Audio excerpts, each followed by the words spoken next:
word republic, our English word republic, actually comes from a Latin phrase, the res publica, two different words.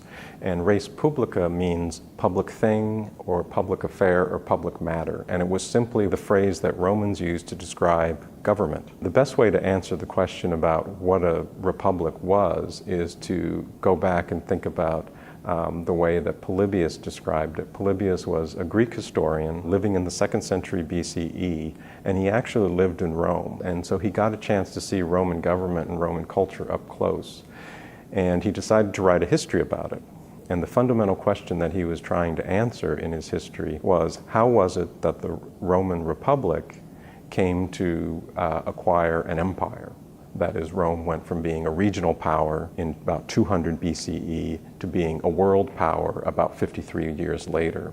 And so that was the question, how was it that Rome became master of the Mediterranean world in just half a century? And the answer to the question for Polybius was because they had this great constitution, this ideal constitution, this republic. What Polybius believed is that there were three simple forms of government: monarchy, aristocracy, and democracy.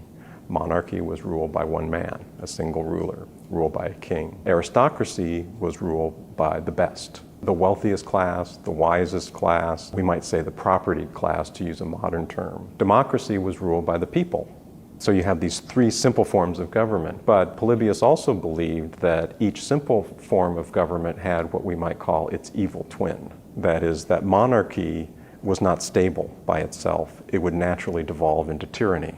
The reason that Polybius thought that was that you could have a monarch, a king, who's perfectly good. He makes good laws, he has the respect of his subjects, but perhaps it's his son or his grandson that forgets that ideal and turns into a tyrant. Once you have tyranny, then Polybius believed it's the property class, the wealthy order, that rises up against it. And once you have that, then you have aristocracy. But aristocracy is not stable by itself either, because there's this natural devolution. The aristocracy is pulled apart, it becomes factionalized, different parties rival one another, and then you have oligarchy, which it really means ruled by a few. And that turns into its own form of tyranny. What happens under oligarchy is that the people in particular are oppressed.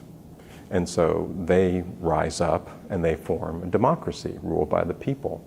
But the democracy, Polybius believed, was the least stable form of government, because there's no way that the people by themselves can establish the institutions that are necessary to constrain everyone, to keep everyone in check. So democracy naturally devolves into what's sometimes called ochlocracy or mob rule, or even anarchy, the absence of government entirely. And then once you have that, then there's this natural desire to try to find one man, one lawgiver, who will put everything back in order. And so that's what happens. And then you have monarchy all over again. So you have this cycle that goes through these different constitutions. So what Polybius believed was the only way to have stability was to have a constitution, a form of government that combined these three main elements, that is monarchy, aristocracy, and democracy.